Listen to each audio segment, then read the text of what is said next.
It's time for the Rick Smith Show. Now, here is the voice of the working class, Rick Smith.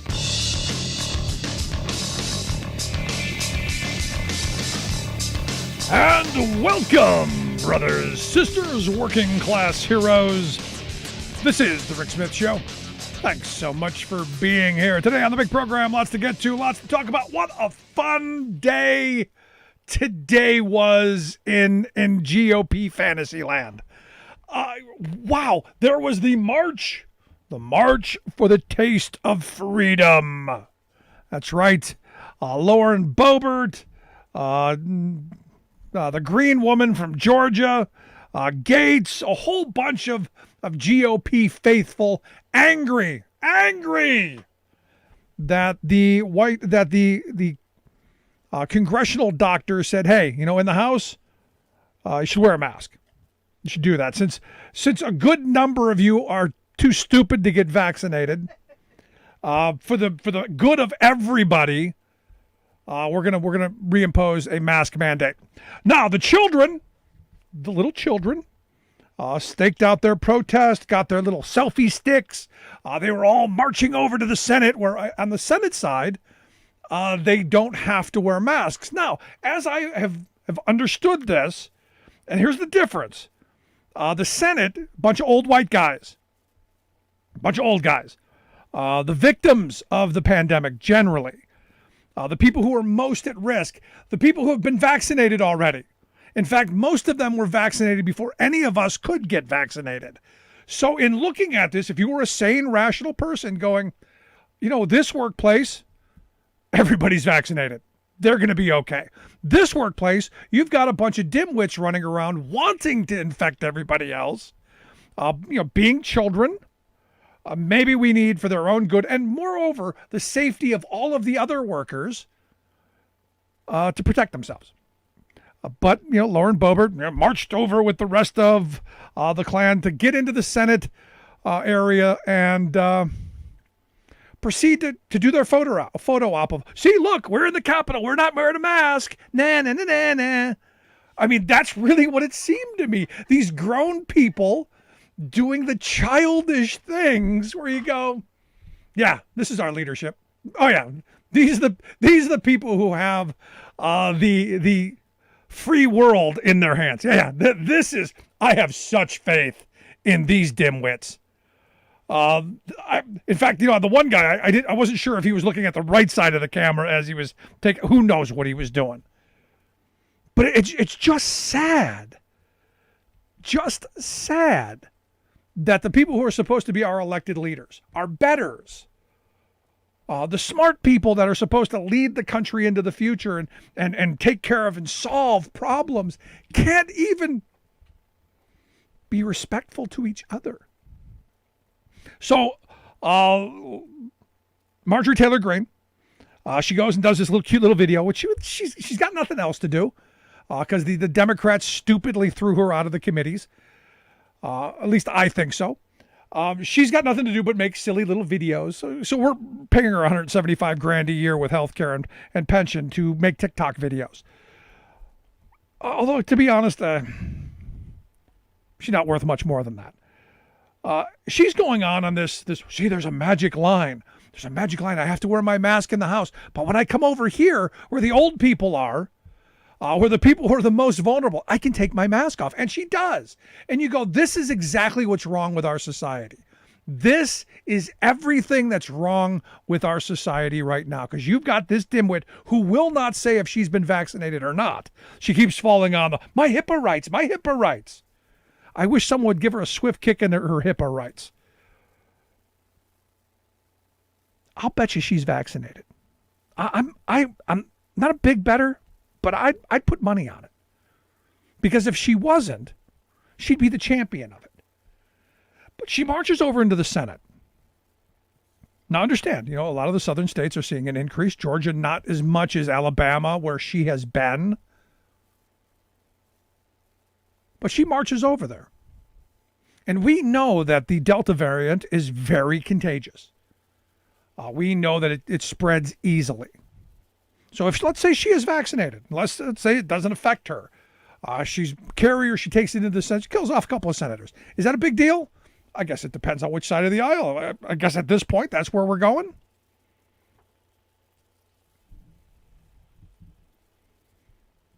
I'm looking at this and I'm going, at what point do we really start holding these people to some bit of account? I mean, it's insane. But they had their little shindig. They took their little pictures. They made their little points. They had their little fit. Still haven't solved any of our problems, but they got to get their panties in a wad and that. Also, you had the 4Gs, Green, Gates, Gohmert, and Gosser. We'll just call them 4G for now. And if it's like 4G, the Verizon I get for 4G, and it doesn't work, kind of like them. Evidently, they showed up in a prison facility where the terrorists / insurrectionists are being held. They demanded to inspect the facilities. This is the height of entitlement. So 4G shows up. Louis Gohmert, the crazy of the, there's part of me as I was watching this interaction, I don't know who's worse. I don't know who's crazier. Gates, who's probably going to jail. Green, who's just flat off her Q rocker and probably going to jail. Gohmert, who's been nuts for years. And Gosser, who you go, yeah, where'd that come from? I don't know which one's crazier. But Gohmert evidently tried to argue with the people at this incarceration facility, this detention center, that he should be allowed in because they didn't let any of them in. And nor should they have. But he tried to make the argument that he's got super secret, top secret clearance, man. He's got clearance. And he should be allowed to come in. He should be allowed to just waltz right into a federal prison and do what he wants. Go where he wants, see what he wants, all of that. Because he's got, after all, super secret, super clearance. And they kicked him out. So then he goes on to say that he believes that his people, the terrorists, his clan, his party, the terrorists, were being treated worse than the bloodthirsty terrorists at Guantanamo Bay. Let that sink in for a second. Here's U.S. Congressman going to go to the bat for someone who was ready to take down our government, and in the most dramatic fashion possible. And then accuse, again, remember, the Republican Party is supposed to be the law and order party. They're the party supposedly of law enforcement, of police, of corrections officers, of prisons. They're supposed to be the law and order party. And they're pointing their finger at the law and order community saying, you're treating our people like they're bloodthirsty terrorists. Like we did in Guantanamo. Didn't work, didn't get him in. But, it's kind of the rhetoric extreme. And again, they're not talking to me because they're never going to get me on their side. They're feeding the rabid, angry base. They're feeding the grievance radio people. They're feeding the Fox News community. They're feeding those people who want to believe that these people who attacked us on January 6th, these people who broke into our Capitol and tried to stop the certification of a presidential election, that somehow now they're either martyrs or heroes. And I'm not sure which day they're martyrs or which day they're heroes. It's kind of like if the moon's up, they're one side. If the moon's down, they're the other side. It's kind of this Dr. Jekyll, Mr. Hyde kind of thing where they're switching positions all the time. It's kind of like when you were a kid and you used to play red light, green light, where, one day, get vaccinated, next day, don't. One day, heroes, next day, martyrs. It's crazy, but it's who they are. One day, don't get vaccinated. We don't care about COVID. We don't care if we die. The next day, the vaccine's going to kill you. Don't do it. It's crazy. These are crazy people. And somehow, crazy people have gotten hold of one of the major political parties in this country. And somehow our news media keeps taking them seriously. I mean, at some point, I'm hoping that, we just go, you know what? Don't care. Don't care anymore. Now, interestingly enough, I did see a news report, and I have been wondering, this has been one of those things that's been on my mind for a while now. Whatever happened to crazy Michelle Bachmann? I've been wondering that for a long time because I was a big fan of Michelle. She's crazy as a loon, but I was a big fan. She wasn't. I never saw her as dangerous crazy. I wouldn't have put her in with the 4Gs. I wouldn't have put her in that category. After all, she's got a B as a last name. But I wouldn't have put her in with 4Gs. I thought she was, kooky, out there, I'm going now. Maybe she's right there with the 4G folks. She was interviewed by one of these crazy right-wing pastor church kind of podcasts. And talking about her experience, because she was in the Capitol, she was at the Capitol grounds on January 6th. But her version of it is quite interesting. She just went there to pray. That's all she did. She said, they went, they set up a platform, they had a worship band, they had a number of Christians who came and they prayed and they prayed and they prayed. On the 5th and 6th, she said Washington, D.C. was the happiest place on earth. Happiest place she's ever been. 5th and 6th, happiest place she's ever been. She said, quote, so many people were coming in support of President Trump. So many believers were here. People were witnessing on street corner after street corner. They were witnessing to the gospel of Jesus. And all they really wanted was to uphold the true election, because Jesus wanted the true election. She goes, so the day was really, she says, more akin to a family reunion. White supremacists, terrorists, people who came with the intention of stacking up bodies, with the intention of gaining control of the Capitol, of stopping the certification of our election, of hanging Mike Pence. Yeah, a family reunion. Maybe a family reunion of militia kooks and crazy people, but it was happiness, she said. Happiness. People weren't angry. No, she says they weren't swearing according to her. They weren't planning an insurrection. They were so happy. And they were in prayer, believing that the election results would be the true election results and only would be certified based on what truly happened in that election outcome, she says. So people of faith were here by faith, asking God himself for faith in his true election results. I didn't know God had election results, but according to her, she does. She says that's the real story of January 6th. She said they didn't see normal people breaking in to the Capitol. No. And her argument was, it's the others. It's the Biden people who are doing this. It's all those Biden people. And you go, what in the ever-loving bit of insanity are you talking about? If you followed social media in the days up to January 6th, everyone knew what was coming. I woke up that morning going, how much blood will be in the streets? And she's talking about prayer. Evidently, Jesus wanted us to overthrow the Capitol. That's the only thing I can come up with. That's all I can think of. That's all I can come up with is that Jesus wanted a coup. Now, she asked, what coup? Didn't happen. But here again, this is one of those moments where, which side of this are you going to be on? You're with the police. You're against the police. It wasn't a coup. It was a normal day.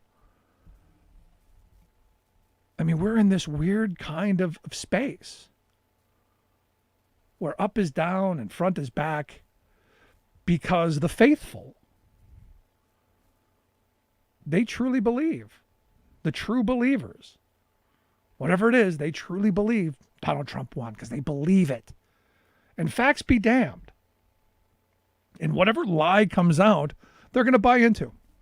There's this Dan Barton guy who's I hate to call him a historian because I don't really think of him as a historian. Or David Barton is his name. I don't see him as a historian, but they call him a historian.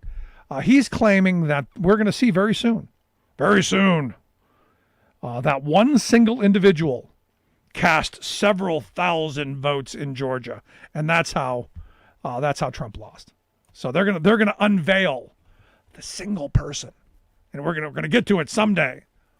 And I'm guessing that's August when they reinstall Trump in the White House. Because again, the true believers, the Michelle Bachmans of the world, they're still buying this stuff. And more importantly, they're still spending money. They're still sending tons of money to Trump. What was it, $75 million he's raised this year to stop the steal and hasn't spent a dime of it on trying to do any of that? Because he's putting it in his pocket. You got Elise Stefanik on Tuesday starting her, hey, fund me. Never mind what those policemen said. Never mind the horrific stories that they said and the videos that you watch. No. This is Nancy Pelosi's doing, and send me money. Oh, did I mention send me money? Yeah, send me money. And you know what? The faithful are doing it. The people who truly believe that we're holding the martyrs. That it was like just another day on January 6th. Wow. What a crazy time to have one of our political parties lose its mind. But the good thing, taste of freedom. They had their taste of freedom. They marched over to the Senate where they could then breathe on the Senate staff and who knows? If they have the virus, if they don't, they could show that children can do something too. I hope people in their districts look at this and go, how about doing some work? How about instead of just marching around taking pictures of yourselves, throwing a temper tantrum, how about doing some freaking work? At some point, if that's all you were doing in your job, wouldn't you get fired? It's time to throw these bums out. That's why I say use the power of term limits. Vote them out. Going to take a quick break. When we come back, our good friend Pete Dominick's going to be here to share some thoughts on the March for Freedom and all the other insanity that we've seen. Quick break. Right back. There's nothing more American than workers standing up, and the union gives a voice to win. On the Rick Smith Show. I'm Rick Smith, and this is Labor History in 2. On this day in labor history, the year was 1969. That was the day AFSCME sanitation workers in Charlotte, North Carolina, walked off the job. More than 85% of the sanitation workers were black in this predominantly white southern city. It was their third garbage strike in a year. State statutes prohibited union contracts in municipal agencies, but AFSCME was determined to win union recognition and establish an agreement with the city. Southern Director for AFSCME James Pierce thundered, quote, "We'll bring in whatever help we can get if the city tries to break the strike. We can turn this place into a Memphis or a Charleston in a few days." Of course, Pierce was referring to the two victorious strikes by black workers that had rocked the South within the past year. Black sanitation workers in Memphis walked out in a historic strike in the spring of 1968. Hospital workers in Charleston, South Carolina had just won their strike days earlier. Pierce outlined the issues at stake.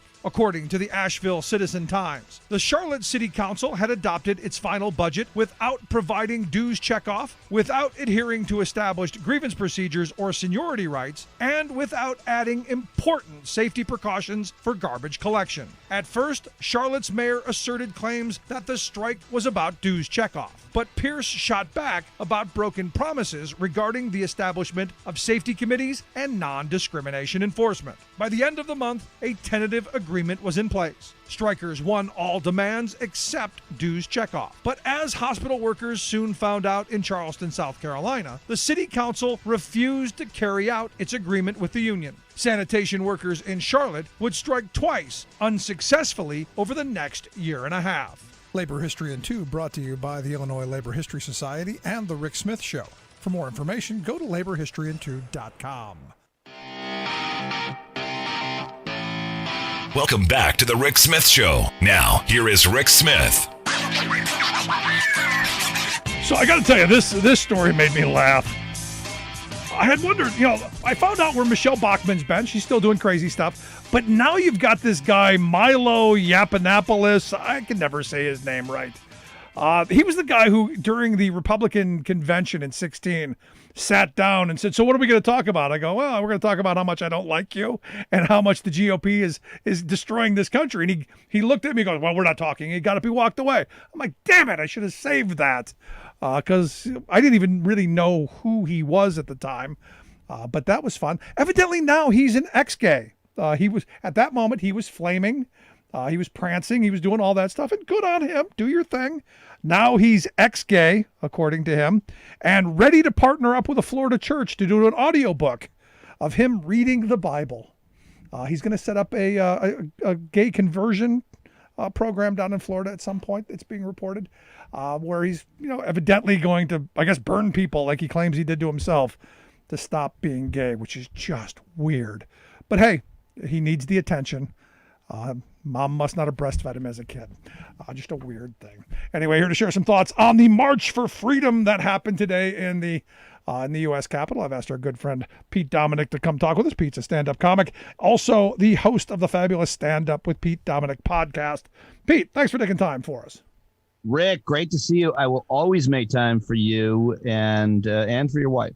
Yep, you're a great dude. I appreciate you taking time for us, man. So what do you think of, let's start with Milo. What do you think of Milo now? Milo not gay? Now going to read the Bible, going to conversion church, going a different route. That story made me sad. That story makes me sad. I am sad by anybody who can't be, as close to their true self as they want to be. And, the idea that you can be an ex-gay, he's so desperate for money and for a grift that he's come up with a life grift, which is to deny who he is, which is a gay person. And now, reading the Bible for money. I mean, how far has this guy fallen? It's just terrible. It's a terrible thing to create the idea that you can be anything, or, in terms of your sexual orientation. Obviously, you can always improve yourself. So I don't want to say that, but I mean, that's not improving yourself. So the idea that you're going to put it out there to somebody who's struggling with their sexuality, who thinks they're alone, the only, really struggling, some young person maybe thinking, well, if he can do it, I can do it. Well, he didn't do it. He's not ex-gay. He's still gay. And by the way, I pranced out here. So I just want to say, nothing wrong with prancing. Not that you were saying that, but you do, you brother. But to be fair, I'm also sexually attracted to three to five specific men, including Tom Brady.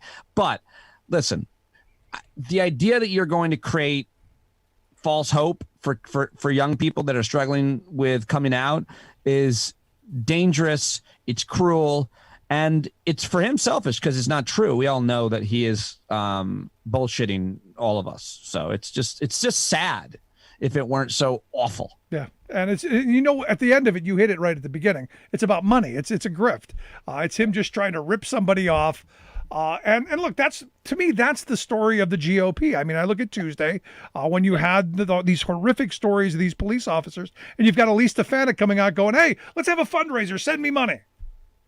Yeah, I mean, more importantly, coming out and blaming Nancy Pelosi. They did this with Hillary Clinton as well on Benghazi. They said that she turned down security forces, and that's what they're saying about Nancy Pelosi. She knew there could have been danger, and she turned down extra. Neither of which happened. It didn't happen. First of all, second of all, they're just obfuscating what everybody saw with their own eyeballs. For months that the president of the United States kept repeating a thing over and over that was clearly untrue and got people to believe it to the point where they then had a date set, organized, and paid for. And then he told them to head up to the Capitol. And then he probably told his Secret Service agents to, if there's any danger at all, up there, then the first thing we got to do is whisk old Mike Pence out of there. And, I want you to bring him to a safe bunker in Alaska so that the election couldn't get certified until whatever happened. I don't know I do think that in his deepest, darkest fantasy, Donald Trump and maybe Donald Jr. or maybe one other sycophant that works with him really thought that those guys were going to somehow take over the Capitol and hold Nancy Pelosi ransom until they, made him president again, or whatever deep, dark bullshit he made himself believe. I think there's something to that. And it's awful. The whole thing is horrendous that so many people believe Donald Trump, that the election was rigged and stolen from him. It's terrible for our future elections all the way up and down, local and state and federal. And watching these testimonies this week was heartbreaking. And the only thing, not really, but the only thing more heartbreaking was people, criticizing Adam Kinzinger for becoming emotional. It's like men don't cry. I heard a lot of that this week. So, yeah, they do cry. And I was one of those men crying on Monday or whatever day it was, Tuesday, during the hearings. It was awful. Well, it was awful. But the thing that gets me is you've got an entire political party in this country, sans two people who are bought and sold and on this crazy train that today, a bunch of them got together in the House and they had their March for Freedom or their Taste of Freedom March or whatever the heck that was with their little selfie sticks and their cameras for their photo op to march over to the Senate so they could take off their masks. Rick, what did they mean when they use the word freedom? I really have no idea what they mean by freedom, other than hooray for me and the hell with you. I get to do whatever I want without regard for anything having to do with you. Right. Freedom from cooperation, freedom from collaboration, freedom from my neighbor. And what I hear with freedom is, and I also hear this with national security. Are you strong on national security? Only if you have good healthcare system. Because my threat to me and to my family, the thing that's most likely to put us in danger are health issues, not a terrorist attack. No, health issues. So for me, national security is a strong universal healthcare system. And freedom is freedom to not have to work next to somebody who's going to get me sick by choice. The idea that they defined freedom partly by I think the way that you described it really well, and by several other definitions of, the government confiscating my taxes or freedom to not have to wear a mask. And it's like, no, these are silly definitions of freedom. They are individual freedoms, and we have collective freedoms, and we need to have a more thoughtful conversation. It's pathetic the way that they talk about freedom and liberty and all that. It's such a grift. It's so stupid. It's insulting to our intelligence, the way that they throw the word around freedom around, regarding, being able to have whatever gun they want, however many bullets they want, to drive whatever they want, wherever they want, and not have to listen to anybody tell them, quote, what to do. That's really the other issue. Freedom from having anyone telling me what to do. You're not my dad. No, I'm not, but this is my convenience store and you have to wear shoes, fuckface. Dude. Terrestrial radio. But I'm with you on everything else. Because that is really their idea. And Marjorie Taylor Greene marching from the House side to the Senate side, taking off her mask in the Senate side, is the ultimate childish game, knowing that she could be bringing the virus with her into a chamber of old people who are the ones who are potentially the victims of this. Well, listen, before Marjorie Taylor Greene was a congresswoman, do you know what her job was? I actually don't know.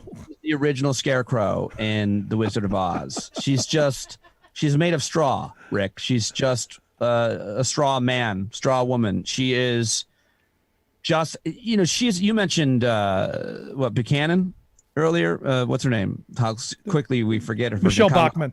Michelle Bachmann. Remember when she was the craziest person? I loved her. She was as crazy as you could, a little alone. But I never thought she was this kind of danger crazy.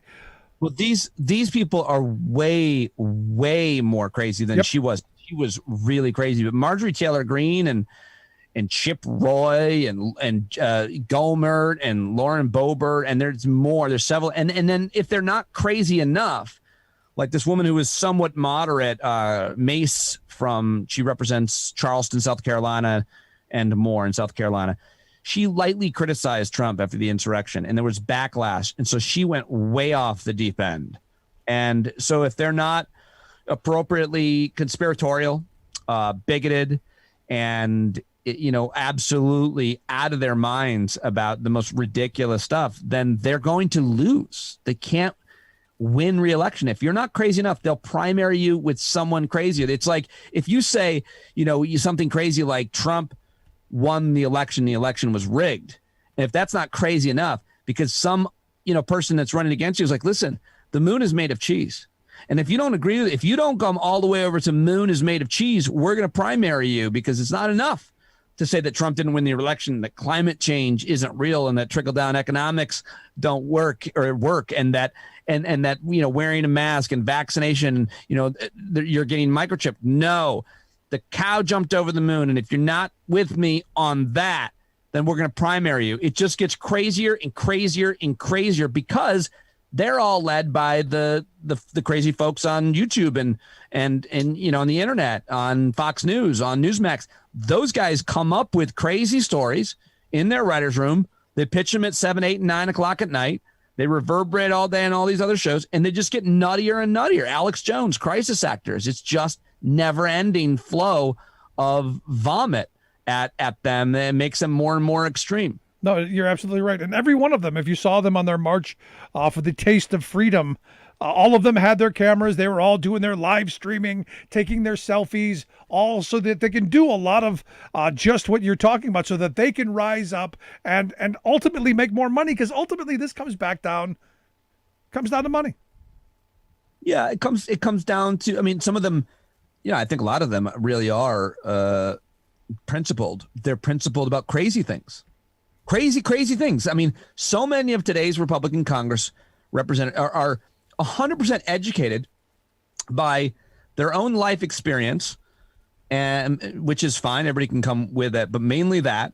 So if they experience one thing one time somewhere, they're making policy on that. But more importantly, they're educated by Sean Hannity, and worse, Tucker Carlson, and worse, Alex Jones, and worse, hardcore outspoken white supremacists. Those are the people that raised Madison Cawthorn.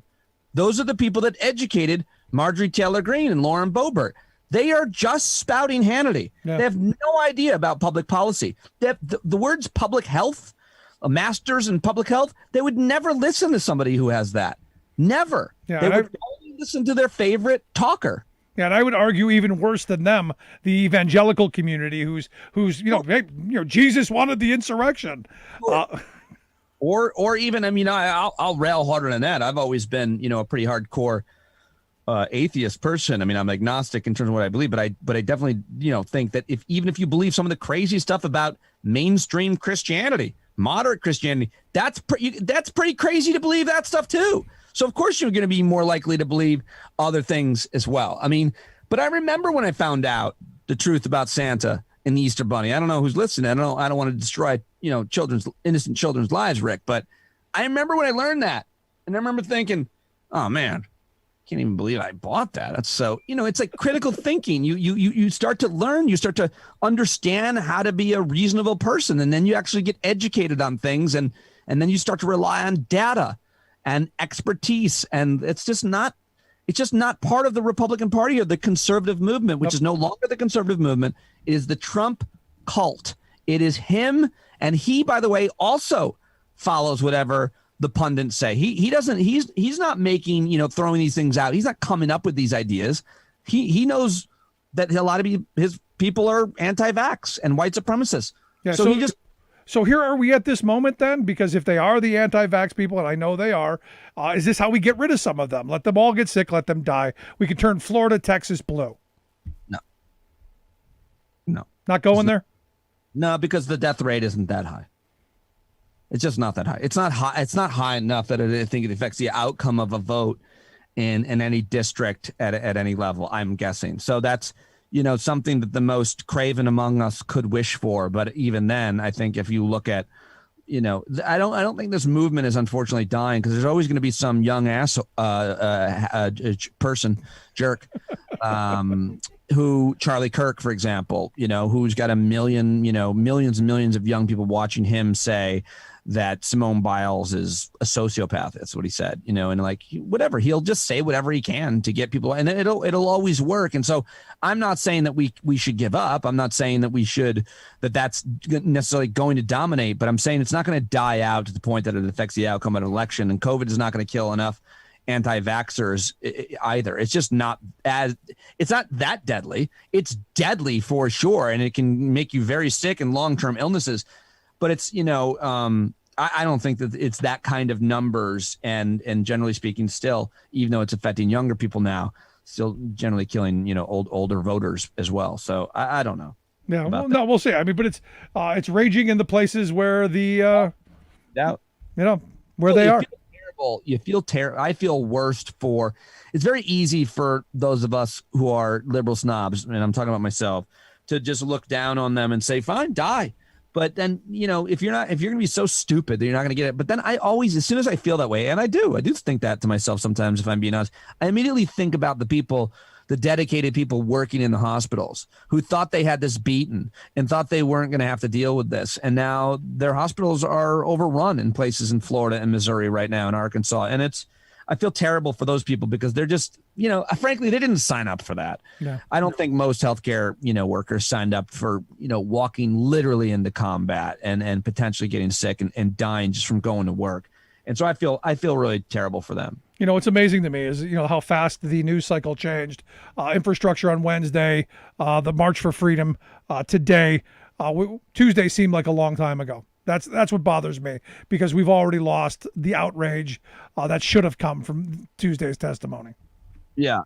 I mean, I don't know. I haven't yet, I'll say. I mean, that Tuesday's testimony was so powerful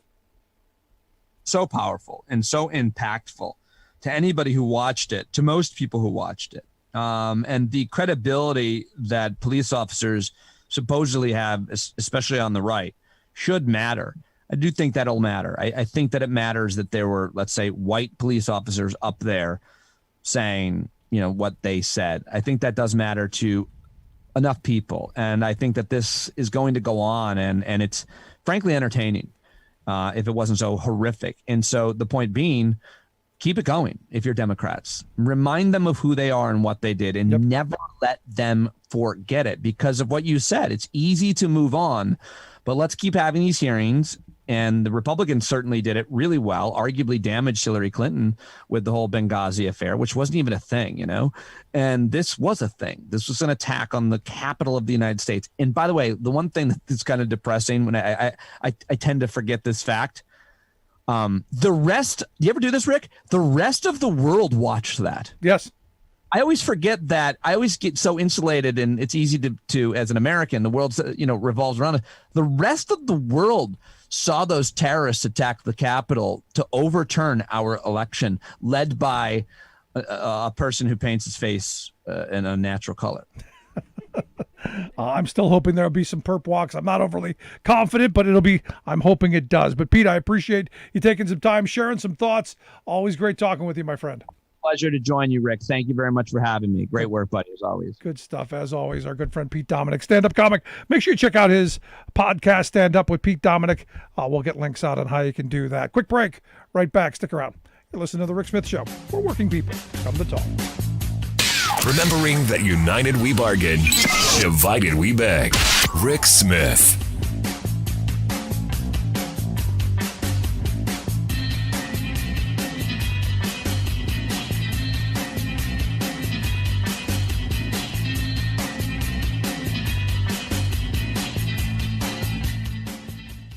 I'm Rick Smith, and this is Labor History in 2. This day in labor history, the year was 1956. That was the day that an oil tank explosion took the lives of 19 men fighting a fire at the Shamrock Oil and Gas Company in the northeast of Dumas, Texas. Dumas was in the Texas Panhandle, oil boom country. The day after the tragedy, the Chicago Daily Tribune carried the story of what happened. 4 huge petroleum tanks exploded today, bathing 19 men in a super hot wall of flame and killing them in their tracks. The towering orange fireball of the first explosion was sighted in Amarillo, 40 miles away. The events that triggered the explosion started when a flammable gas caught flame and flared into a small ground fire at Shamrock. Employees and volunteer firefighters tried to stop the blaze, but despite their effort, the fire grew. Just before 7 in the morning, a 12,000-barrel tank exploded. This ignited another 20,000-barrel tank, and then 2 more.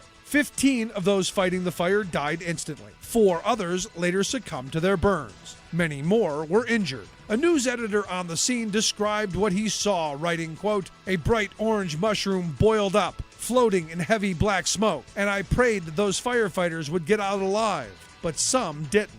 8 who died were Shamrock employees. The other 11 were volunteer firefighters. Today, a memorial bearing their names pays tribute to those who died. An inscription reads, quote, "But whether on the plains so high or in the battle's van, the fittest place where man can die is where he dies for man." In 2015, 68 firefighters died while on the job protecting people and property throughout the United States. Labor History in 2 brought to you by the Illinois Labor History Society and The Rick Smith Show. For more information, go to laborhistoryin2.com.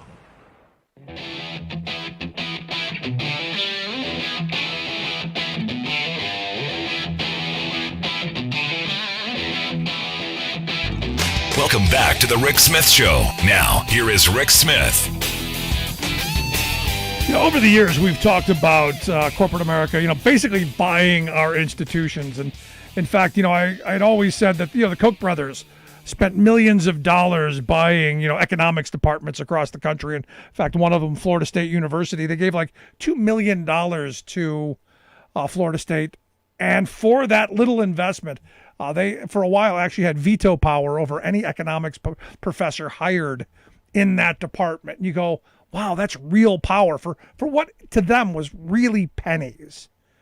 And corporate America has done a pretty good job of, with just some pennies, figuring out how to pervert or soil any institution because, hey, we're all broke. We don't tax them anymore. We beg from them.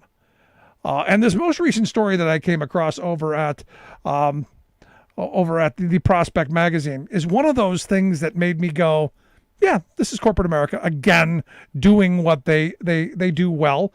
The story's about the Juul company, the people who made e-cigarettes, basically buying an entire edition of the American Journal of Health Behavior and then just putting all their stuff in it and giving it away.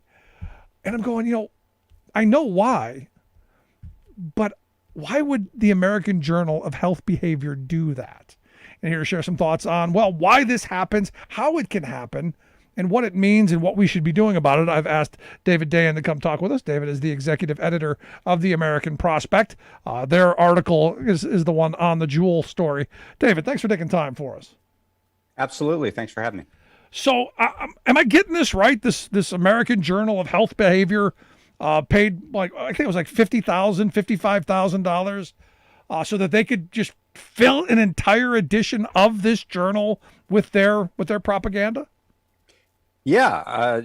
This was kind of buried in the middle of a New York Times story about how Juul is up against a ruling at the FDA to whether or not to allow their e-cigarettes to be sold over the counter anymore. Because of the deep addiction that it has caused in particularly among adolescents. And there was just this note that said, yeah, Juul paid $51,000 to have the whole May-June issue of this journal, the American Journal of Health Behavior, devoted to 11 studies that were funded by the company. And that's all it wrote. And so I decided to look into it a little more, and it was even worse than the Times discussed. You can just go to that website of the American Journal of Health Behavior and find the entire issue. It's 219 pages. There are 26 named co-authors on the 11 studies. All of them are paid by Juul. They're either full-time employees or they're consultants who work directly with Juul Labs. And all of the studies make the same exact claim that Juul's products help existing smokers quit, and therefore it has a public health benefit, ignoring the other half of this, that Juul's products also addict a whole generation of young people who never smoked in the first place. So this is a pretty standard example of pure academic corruption. And it's crazy. But as I was reading through this, and I know this stuff happens, but I don't think I've ever seen such a blatant practice. This happening in an entire edition where everything front to back was on that same vein, where there were no other voices, and then arguing that this is kind of a peer-reviewed kind of publication.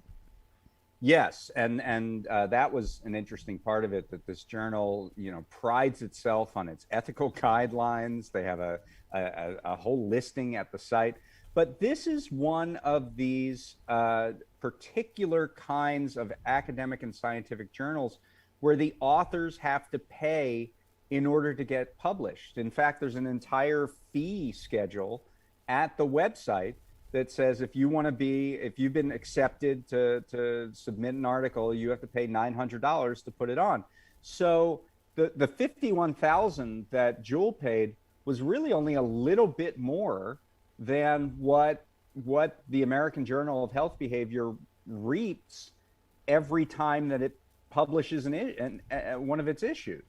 It gets money from the academics, and that can obviously lend itself to the very extreme level of corruption that you see in this Juul case. It's crazy, but you look at this and you look at these journals and these are supposed to be the place where you have these intellectual debates, and the peer review process is supposed to keep you honest and true. And yet it just looks like propaganda, and for cheap. I mean, I am amazed at how cheap it is to buy someone's soul. I mean, this I don't know how long this publication has been around, but for $51,000 to put it in there, and then I guess $6,500 to allow anyone to read it. So for what, $57,500, you can literally buy this publication's soul for an entire episode. Yeah, and it's been around for 45 years, and it's not the only kind of academic publication that uses this model. In this case, this was so egregious that this did cause some upheaval at the journal. The editor of the journal had to resign and actually recently sold the journal. 3 other editors stepped down from the organization. And I have learned since this article came out a whole bunch of other very strange aspects of this story that the reviewers who, this is supposed to be peer reviewed, right?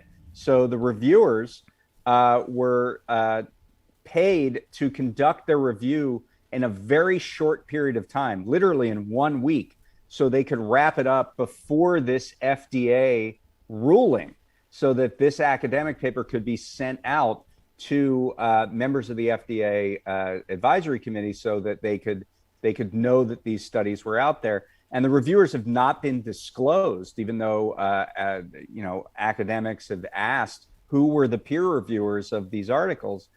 So there's a lot going on here. Yeah. And this has been sort of a minor controversy within the academic world.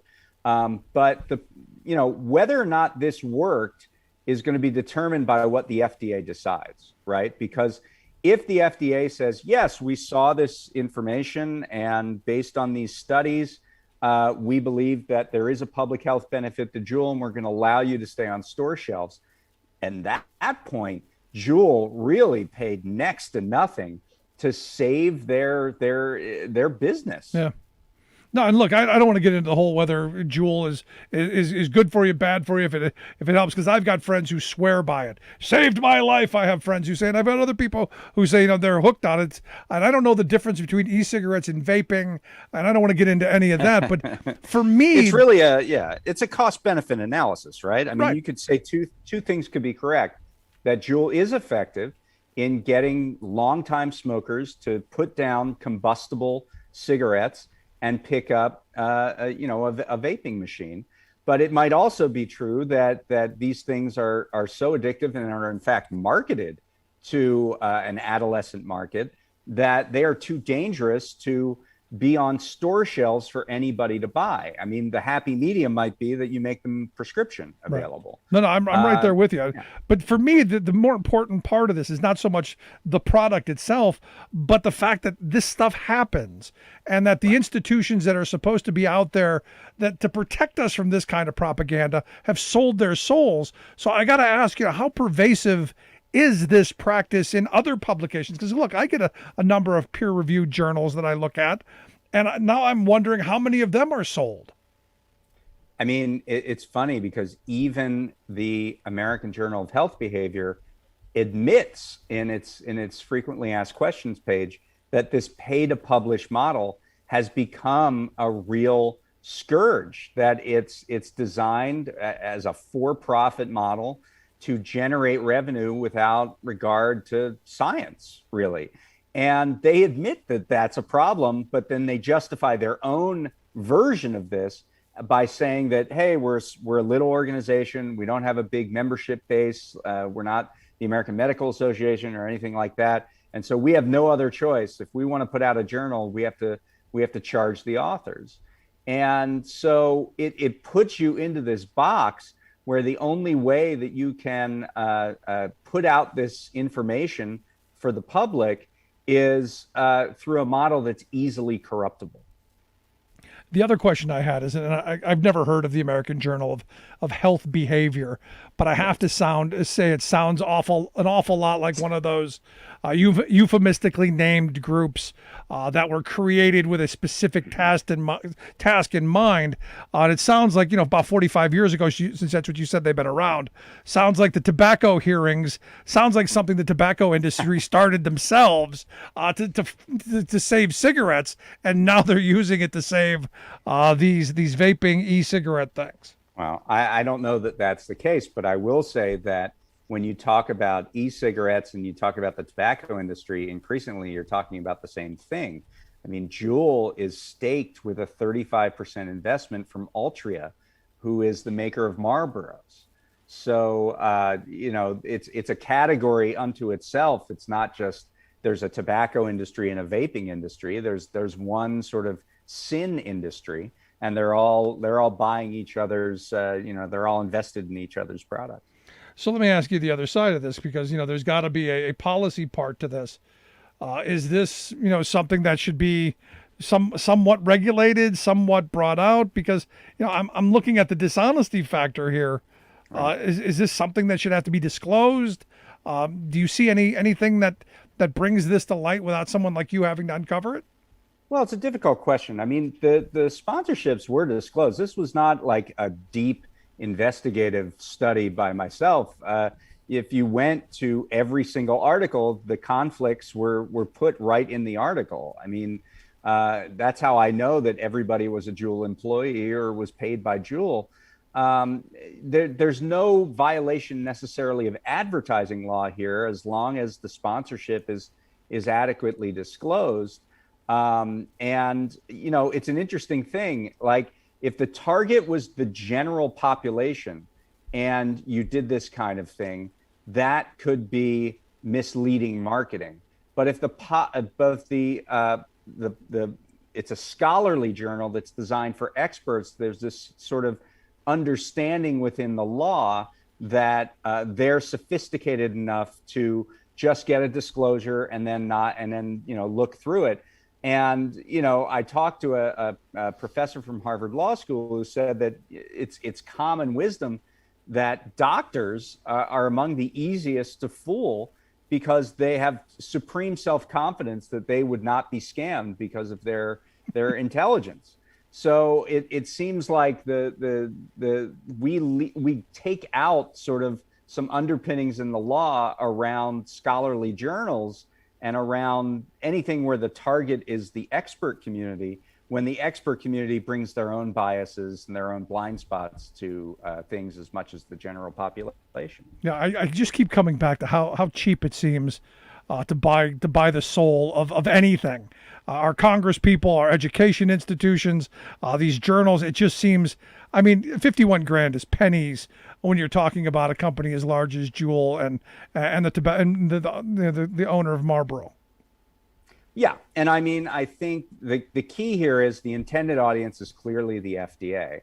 And now that this has become more known through the media, will the FDA understand the degree to which this research was the product of a pay-to-play relationship? And will that color their decision-making process when they decide whether or not to allow Juul to remain on store shelves? I mean, that's where the rubber hits the road here. And of course, the FDA, we have seen has in recent memory been swayed. The Alzheimer's drug Aduhelm that the FDA recently approved, which many experts say has no basis in as a treatment for Alzheimer's. And it's so expensive and Alzheimer's is so widespread that it could literally bankrupt Medicare. I mean, these are serious decisions that the FDA has to make. And in the case of Juul, it's a decision that could affect millions of young people. And so whether or not they have an understanding of where the information is coming from, who is behind it, who is backing it, and whether it can be accepted as independent research is really crucial. I now am going to I get something that I now got to look out for that I didn't even know was coming. When are we expecting a decision on this? When are these decisions coming down, do we think? It looks like the decision will be made sometime before September, probably like early September. So I would guess that any input period is over at this point, right?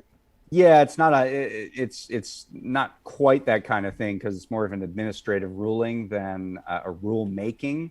It's just and basically Juul has written an application to allow as a going concern as a consumer product, and the FDA has to decide on that. So we'll see what happens. Yeah, it's going to be interesting. I mean, but again, this is one of those things that corporate America gets away with. And usually we don't find out until after it's over with. But good on you for picking this up and putting it out. Folks, I'll take a look at it over at the American Prospect. The story, Juul taking academic corruption to a new level, written by David Dayen, the executive editor over at the American Prospect. We'll get links out on social media. David, I appreciate the time, the work that you do. I hope you'll come back again real soon. All right. Thanks a lot. Good stuff. Let's take a quick break. Right back. Stick around. You're listening to The Rick Smith Show. We're working people. Come to talk. Remembering that united we bargain, divided we beg. Rick Smith.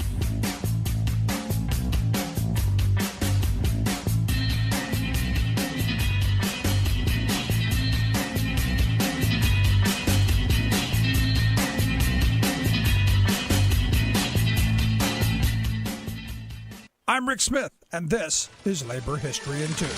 On this day in labor history, the year was 1970. That was the day the United Farm Workers, led by Cesar Chavez, signed their first union contract in California. It was a milestone victory for agricultural workers. Farm workers, often Mexican immigrants, had very strenuous working conditions. They worked long hours in the fields for extreme poverty wages. In the event that housing was provided, it was often unsanitary and of very poor quality. Filipino organizers sought to improve working conditions for agricultural workers. After the U.S. colonized the Philippines, many Filipinos were recruited to work on California farms. They began organizing as early as the 1930s, forming the Agricultural Workers Organizing Committee. The Agricultural Workers Organizing Committee reached prominence by the 1950s. At the same time, Mexican-American Cesar Chavez, along with Dolores Huerta, founded the National Farm Workers Association to organize the Mexican workers workers who were increasingly dominating the labor force in the fields. The Agricultural Workers Organizing Committee went on strike against the grape growers near Delano, California. Their goal was to get a raise of 20 cents per hour. When the owners refused to negotiate, the Agricultural Workers Organizing Committee reached out to Chavez. The two groups merged to create the United Farm Workers. The United Farm Workers Union was able to get the support of many in the public through a boycott of California grapes. While the boycott lasted some 5 years, grape growers received considerably negative press and suffered financially. As a result, on July 29, 1970, growers agreed to a contract with the United Farm Workers, the first such agreement in farm labor history. So the next time you're enjoying those tasty grapes, think about the workers and their brave efforts to unionize farm workers. Like what you hear? Check out more at laborhistoryin2.com. Our local newspapers are being merged, purged, shrunk, shut down, and looted by Wall Street profiteers. Yet, there's good news. In the towns those media vultures are torching, a phoenix is rising. Hundreds of determined locals, often led by people of color, are finding new ways to pay for and revive top-quality local journalism. For example, the Ferndale Enterprise moved to an old Victorian home, renting upstairs rooms to vacationers to subsidize the paper. Also, while aloof Wall Street owners have no connection to us or our towns, the scrappy new community papers are stressing their grassroots connection by moving into friendlier, more central, street-level spaces such as public libraries and community centers, so that regular people can see them and have direct access to their reporters and editors. Then there's the editor of the Sahan Journal in Minneapolis, who moves his weekly editorial meeting to the offices of various grassroots groups so their members can help shape the paper's coverage. And in Marfa, Texas, the Big Bend Sentinel is literally serving the public, not only with a good weekly, but also with the Sentinel, a combo coffee shop, cozy bar, cafe, event space, and hangout for locals to meet and greet. In ways big and small, dedicated local journalists are experimenting with funding, structure, staffing, etc. to produce the news that democracy requires. Note to Wall Street vultures, these newspaper ventures aren't interested in scaling up to maximize investor profits. As they know, it was corporate cost-cutting, consolidation, and scaling that got us into today's mess of journalistic collapse. And, unlike the Wall Street model, their success is not measured simply by financial return, but also by how they do at keeping citizens informed and engaged. This is Jim Hightower saying, now that's real journalism. The Hightower Radio Lowdown is made possible by you lowdowners who subscribe to our monthly newsletter, The Hightower Lowdown. You know who you are. Thank you. Welcome back to the Rick Smith Show. Now, here is Rick Smith. I still can't get enough of the March for Freedom. The March for the Taste of Freedom. Today, they're in the Capitol. And, you know, as I keep watching the video over and over again, and I have no idea why anyone in the Republican Party would follow Lauren Boebert and Marjorie Taylor Greene anywhere. Honestly, I don't get it. I be crazy, you know, do your thing, but they are, well, I think they're both going to lose in the next election. But they're crazy. They're really off the edge. But I guess they're raising a lot of money, so it's like anything. It's the money that talks. Anyway, here to share some thoughts on the big Freedom March. I've asked our good friend Sarah Burris to come talk with us, share some of her fabulous work over at RawStory. If you haven't seen her, rawstory.com, the website. We'll get links out on social media how you can follow Sarah. Sarah, thanks for taking time for us. It's about freedom. It's about freedom. What are you, Canadian now? I don't know. For some reason, whenever I try and do a Scottish accent, I have to say a boot. You might as well, because the rest of it was a clown show anyway. So this fits right with what the geniuses there in our House of Representatives pulled off today. I mean, really, it's kind of this bigger metaphor of the entire Republican Party following the biggest idiots in their party off a cliff.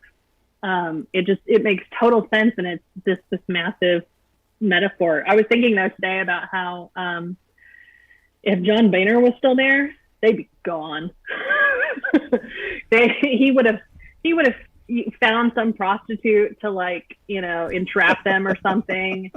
And he would get rid of them. But dude, you've got Matt Gaetz, who there are credible reports being reported that he's had sex with a minor in Florida, and yet he's still not just there, but leading the pack of crazy. He's the head of the 4G.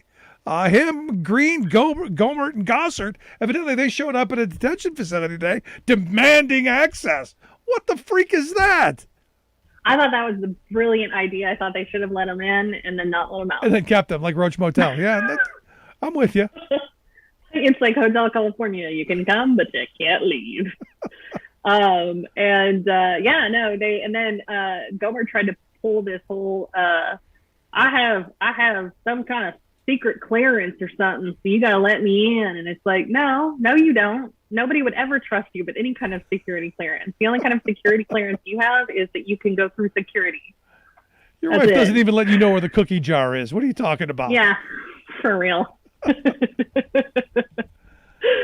Oh. But this is this weird kind of entitlement that they have, that they think that now that, and I guess this shows that they don't really know their job or what their job is, that they think they can just walk in anywhere and everyone has to bow down. And what's interesting is this is something that they try and fundraise off of. And I think a lot of crazy supporters of theirs actually go for it, and we'll give them $25. Yep.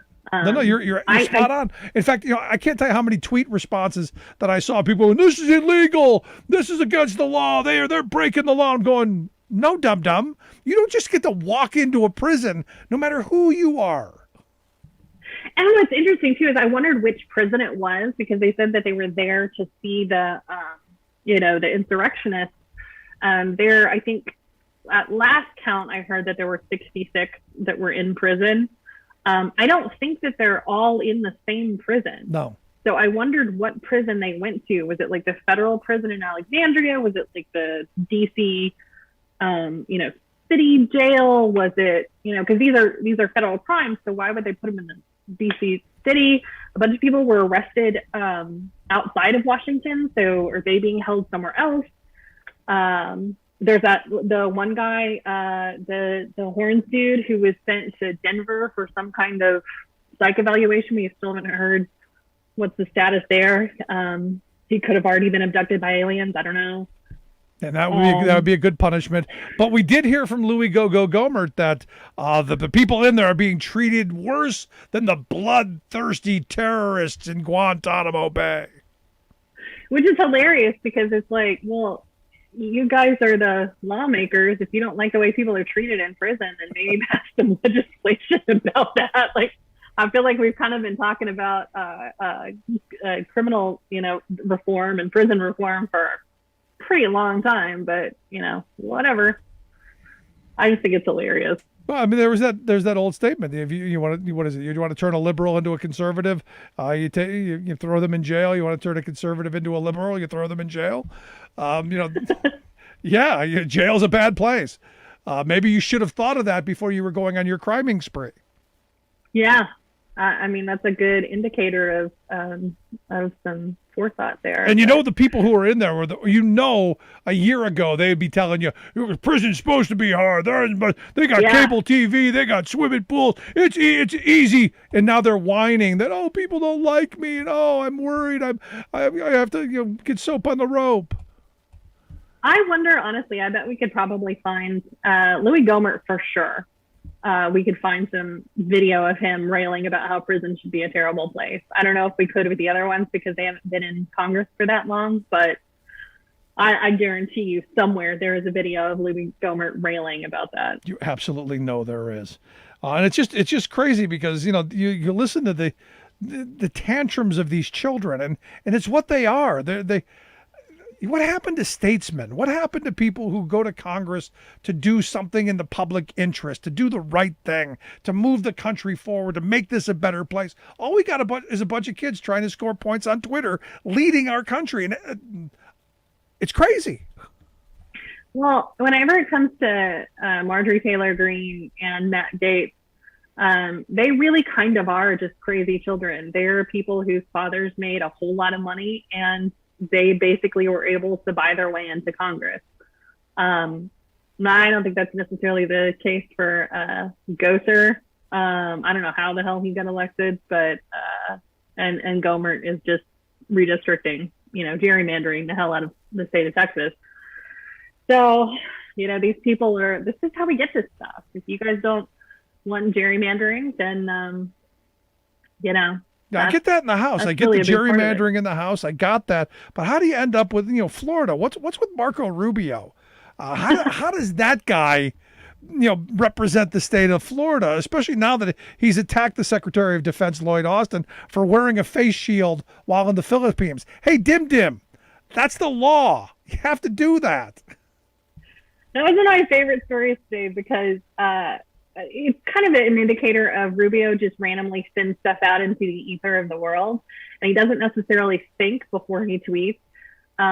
If you're going to sort of assert something big, if you're going to attack the Secretary of Defense from a lowly little, scrawny Marco Rubio down in Florida who's never served a day in his life, you probably should Google it first.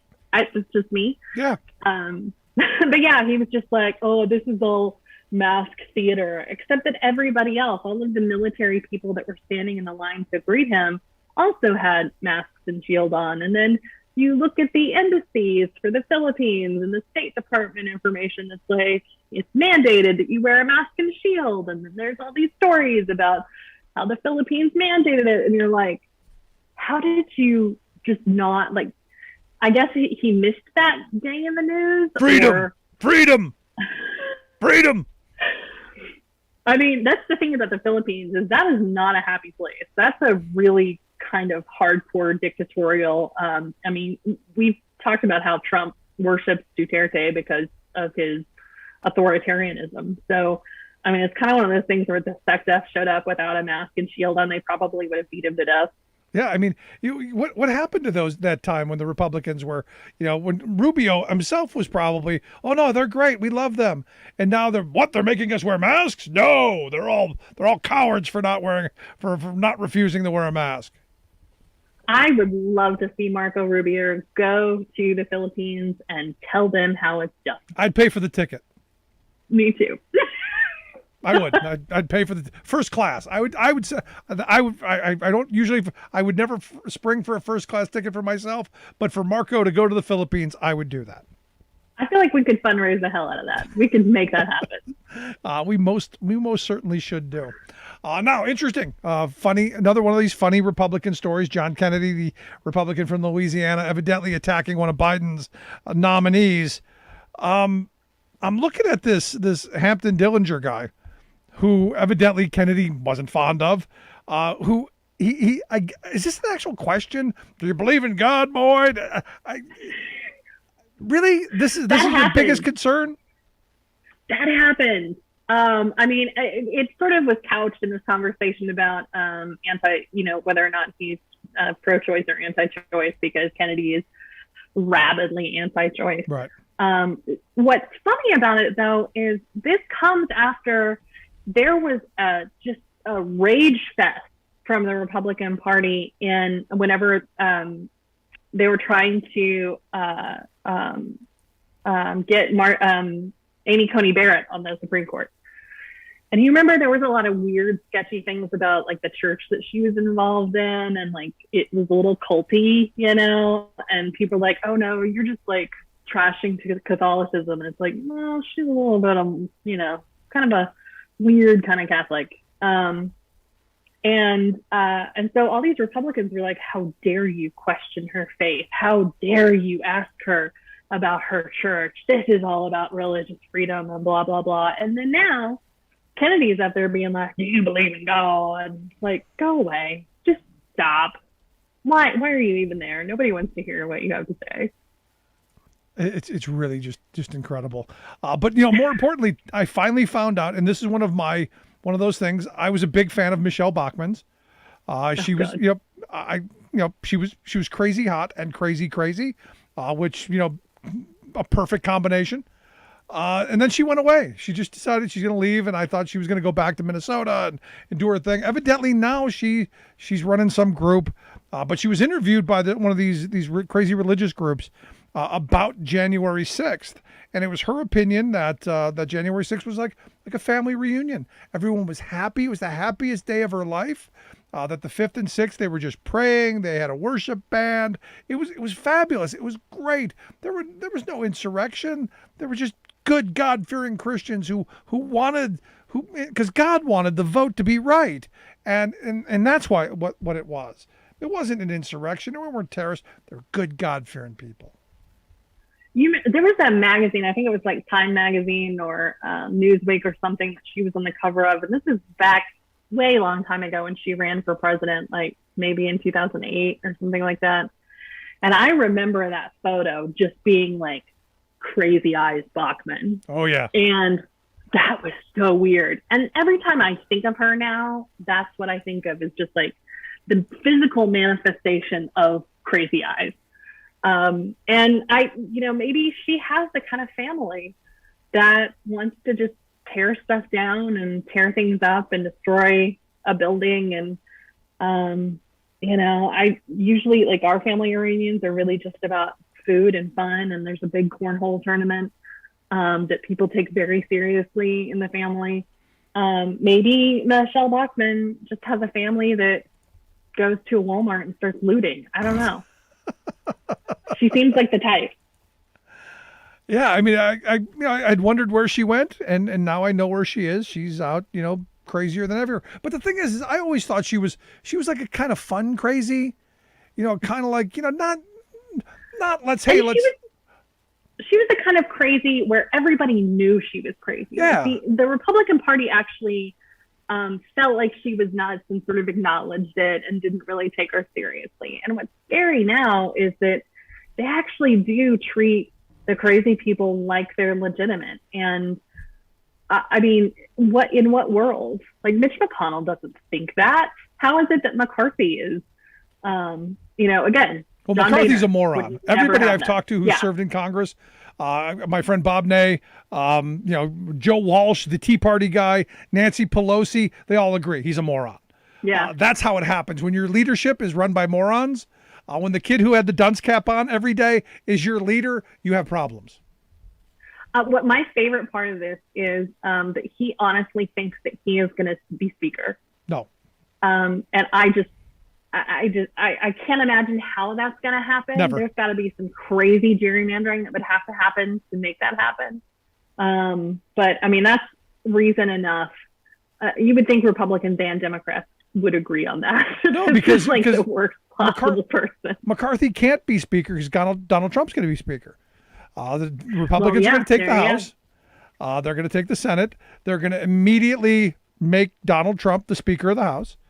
Then they're going to impeach Joe Biden and Kamala Harris, and they're going to reinstall Donald Trump as president. They've already got it. Yeah. It's already gamed out. They've already got it. It's written down.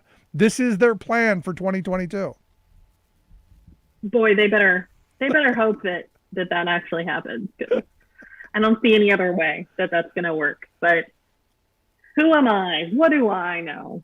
Now, the weird thing is Trump's, some are fearing that Trump's prowess, his word, his endorsement is losing a little bit of steam, because you look in Texas, where the GOP candidate, this Susan Wright, lost to, I guess, another Republican. But I loved her comment that she knew she was in trouble when people were showing up wearing masks. Oh, wow. Oh, goodness. I didn't see that quote, but that's a funny one. To be fair, she is a terrible candidate. Everybody on the ground there was talking about how there was no way that she was ever going to win. Donald Trump, when he went in there, all he did was endorse her. He didn't drop any money. He didn't do anything for her. But now that she has lost and sort of tarnished his name, now in the Ohio 15th, that special election, the primary is about to happen Tuesday. And the final election, the general election there, is the November 2nd. So now Trump is like, oh, crap. Because there are all these stories about how people are thinking, oh, maybe Trump isn't that powerful anymore. Maybe people don't honestly believe that much in him. And it's like, did you not see the last election? Were you not there? And so I think this is one of those things where he's trying really, really hard to remain relevant, and he dumped something like $350,000 into an independent expenditure for the primary. He's done a robocall. He did that rally in Columbus where he invited the guy up on stage. And what's funny is this isn't like some, like police officer, firefighter, or, virtue signaling, whatever, Republican. This guy's a lobbyist. It's like, really? That's who you're putting your money behind, is the lobbyist? Yep. Okay. That's like the worst thing that you can ever call somebody in politics. But I mean, that's kind of how Trump was for most of his presidency. There was a really big revolving door from Trump bringing people into the White House and people leaving the White House to try and make money on K Street. What's interesting is, he's in Texas, at least, he's trying to blame the Club for Growth. He didn't really want to endorse. He just took their word for it. He didn't do his research so much. It's the Club for Growth's fault that she lost. Oh, I'm sure. Whatever. That makes no sense. What is surprising to me is that the Club for Growth would even play in that primary. That seems like a seat that's probably going to go Republican. And to be fair, the guy who ran against Wright is not that much far off from her. He's pretty crazy too. But it's somebody who's actually served in government and knows how to sell government. So maybe that's what it is. So I understand the former guy has a helicopter for sale. Another one? Yes. We liquidating? I wondered that. So the day after the election in November, he put up his 1997 fancy luxury helicopter with 6 seats and soundproof system and all this crap. He put it up for sale for, and I swear to you, it said on the ad, best offer. It's like, are you really that desperate? And what's funny is this time it's a 1990 copter, so this thing is like 30 years old. It's almost as old as me, and he's trying to sell it for $1 million. I think probably like that's what folks say that it's worth. But again, best offer. And so you kind of have to wonder, like, is he hurting for money? Is that what this is about? I can't imagine that he is, because didn't he raise $75,000 from the minions to stop the steal and hasn't spent a buck? Yeah, a whole, not $75,000, $75 million. That's around $75 million. Duh. And it was all on this idea of stop the steal, and he hasn't had a single election lawsuit ever since then. I don't know the degree to which he can use that money for legal services. I think that there are some rules about that. But I would not be surprised if he was paying himself a very large salary, paying his kids a very large salary, doing some reimbursements to Trump org. The thing about a PAC is that a lot of that stuff has to be reported to the SEC. So I hope that they understand that. But yeah, so I think he's liquidating. I think he's trying to sell some stuff off. He had 3 helicopters. He's got 1 left after he sells this one. So I guess we'll find out what else he's going to try and pawn off. He had a bad year last year, to be fair. I mean, like, he was having a rough time for the last several years at some of his properties because his base does not stay at his properties. They don't buy condos in his building because they're too expensive. So, all of this money that he lost through COVID because the hospitality industry just got completely destroyed last year. Like, he's having a rough time. Yeah. And now he's got 11 billion lawsuits. So, ouch. Exactly how much is 11 billion? It's kind of like a nebulous thing, kind of like the color puke. You don't really know what it is. You just sort of throw it out there. Or throw it up and out and down. Okay, yeah. I got it. I don't know where to go with that after that. So thanks for that one. But we find out this week after the testimony Tuesday of the Capitol Police and the Metro Police that we've got Mo Brooks wearing a bulletproof vest to the family reunion that Michelle Bachmann was at. Why is this a big deal? So what was crazy to me is that he willingly admitted this with like a grin on his face. Like he was divulging something where he was like, hey, man, I got the inside scoop, if you know what I mean, right? And it was kind of like this thing where you're like, oh, you just revealed something that's going to get you in trouble. You're going to get subpoenaed for this information. Basically, he told the reporter that he was given a tip that it was going to be, a risky that it was going to be some risky stuff. There were going to be some hijinks, and that he should, do something to protect himself. So he wore some body armor. He said that's why he wore that big yellow coat, with big yellow windbreaker over it. And I just think like this is one of those things where, it's hard to say that this was a completely peaceful, fine tourist visit, family reunion, with people hugging and kissing whenever you feel the need to wear a bulletproof vest. But the question is, who told him that? Steve Bannon. When did they tell him? Yeah. Well, I wondered that. I wondered if it was Bannon or if he, was coordinating with some of the militia guys. That's a big question. Who was taking folks around the Capitol and giving them the tours and giving them, diagrams of what the Capitol looked like? Steve Bannon, ahead of the event, was basically sounding the alarm that this is going to be hell. This is going to be huge. The way that he described it, it was very, very clear that he knew exactly what was going to happen. And he knew it back in like December. So one of the other questions, though, is in Michael Bender's new book about the Trump administration. He has this weird section where Trump is in the big tent that they had, sort of the pre-tent, like their little green room outside of the stage for when they were going to go up to speak to the crowd in the ellipse. And you remember the video with Donald Trump Jr. that was filming, showing everybody what was in there, and right. Ivanka was in there and all of that stuff. At one point, Trump turns, and this isn't in the video, but at one point in the book, there's this amazing excerpt where Trump sort of asks his aides, do you think it's going to get violent? And Judd Deere, one of his comms guys, is like, no, of course not. Why would it get violent? Your people are never violent. Why? That makes no sense. Everybody's always really chill and fine, and they're cool and whatever.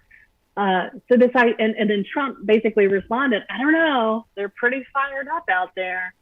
And it was kind of this idea of Trump suspected that something was going to happen. And if Bannon knew, that's the thing. If Steve Bannon knew, he told Donald Trump. He might not work for the White House anymore, but I can guarantee you he and Trump still talk. Yeah. And I bet Bannon had told him what to expect. And if Trump knew, the piece of his speech, this is in one of the other books, I can't remember if it was Michael Wolff, I think it was the Wolff book or the Bender book. They talked about how that speech that he gave was all about, basically was all completely written by his staff, but that one line where he said, we're going to walk to the Capitol and I'm going to go with you. All of that was ad-libbed. His staff didn't write any of that. That was him. That was his choice to say that. So then you start thinking, okay, well, if he knew that this was going to get violent, if he knew that this was bad, and then he basically, himself decided to provoke it, to stoke the fires, then that's a pretty big responsibility. And I would hope that the Capitol Select Committee is going to try and figure that out. Yeah, I hope so too. But do you buy the ham-handed kind of coup attempt that they were going to cause this chaos? The Secret Service was going to take Mike Pence and they're going to put him in a secret location somewhere and then just hold him there so that they couldn't certify the election. Do you buy that? Well, I think what they tried to do, and this is to Pence's credit, is the story is that they took him down to the basement because he wanted to stay on the floor. He wanted to stay as close to the floor as possible. And finally, they got so close. I think it was like 40 paces from the door. The Secret Service was like, we got to go. And that's when they rushed him down the steps in that video.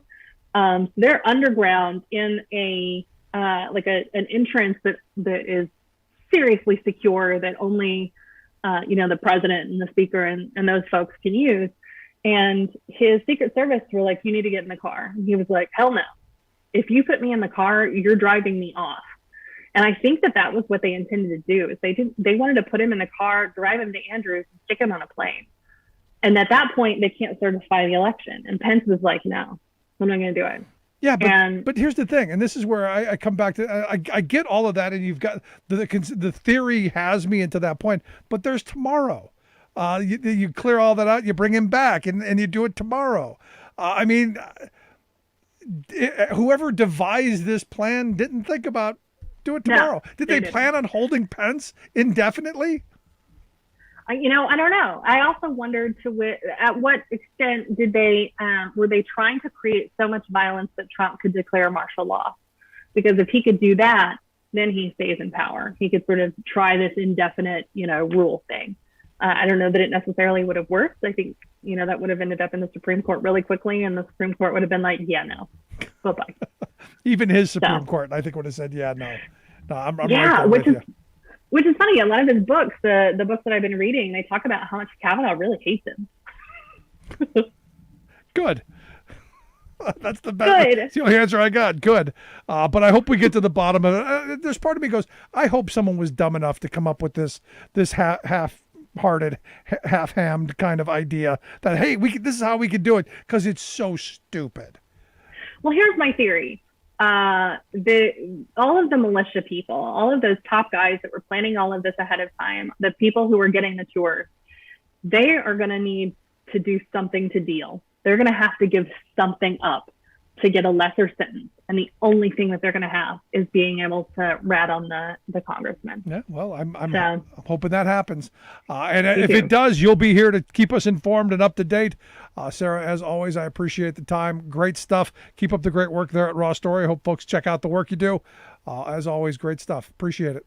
You bet. Thanks. Have a good weekend. You as well. Our good friend Sarah Burris. Again, make sure you check out her work over at rawstory.com. Quick break. Right back. Stick around. You're listening to The Rick Smith Show.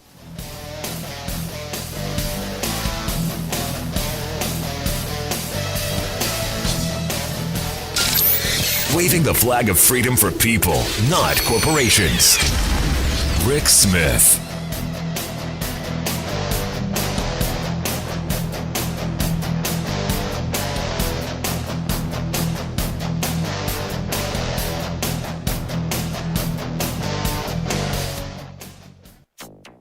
Biden welcomes the agreement as one that would show the United States can do big things. $1 trillion bipartisan infrastructure bill inches forward in divided Senate. Dead fish everywhere. Florida Gulf Coast hit with massive red tide. Plus, we must do better. Oregon moves ahead with historic clean energy legislation. All of that history in the making and more straight ahead. From BradBlog.com, I'm Brad Friedman. And I'm Desi Doyen. Stand by for 6 minutes of independent green news, politics, analysis, and snarky comment. The Department of Energy has a sensor array computer analysis capability that can detect in real time the lightning strikes that might set off a blaze. We have lightning sensor rays?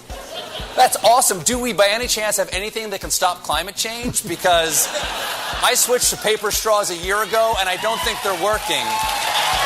This is your Green News Report. Okay, Desi Doyen, big news, I know for you, when it comes to infrastructure, which you've been talking about for many, many years. Maybe it'll now actually happen. Maybe. A bipartisan infrastructure deal passed a key procedural hurdle to begin debate in the U.S. Senate. The nearly $1 trillion plan includes $550 billion in new spending over 10 years to improve the nation's aging infrastructure, including significant spending to repair water systems, modernize the electric grid, and build out the first ever national electric vehicle charging network.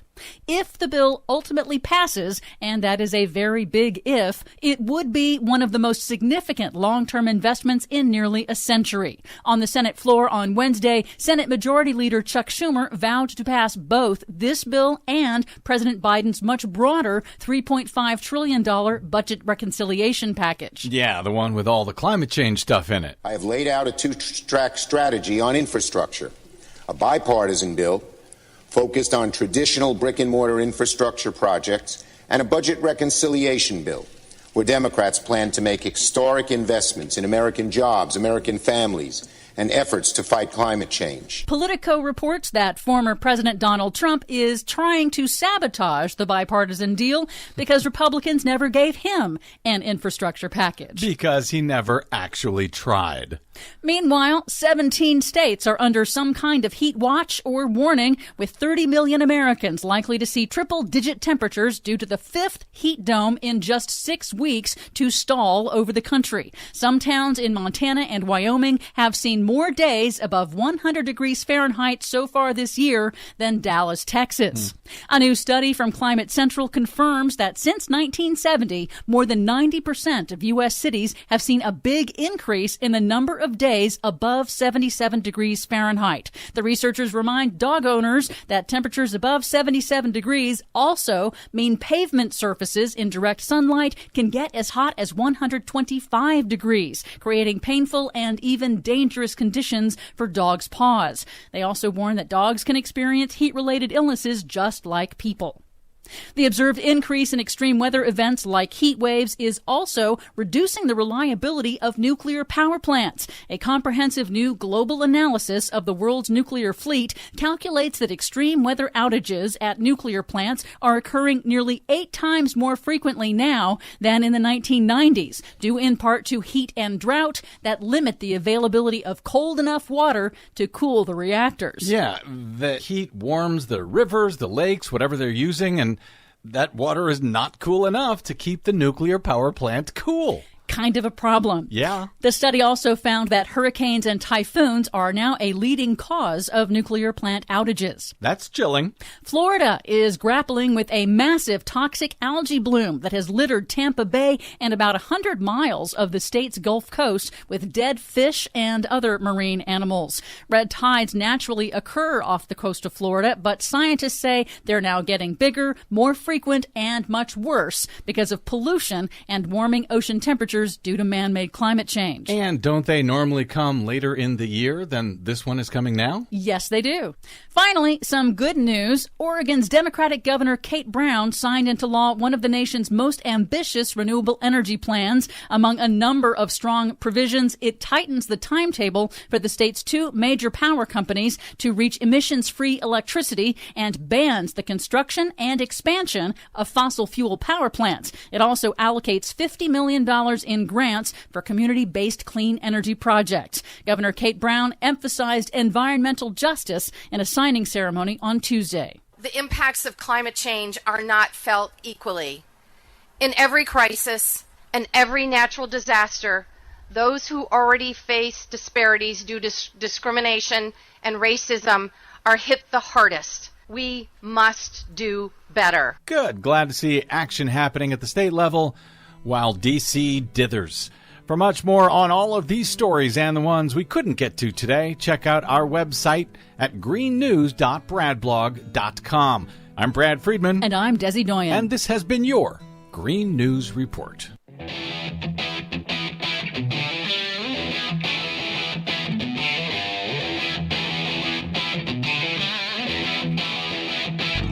Welcome back to the Rick Smith Show. Now, here is Rick Smith.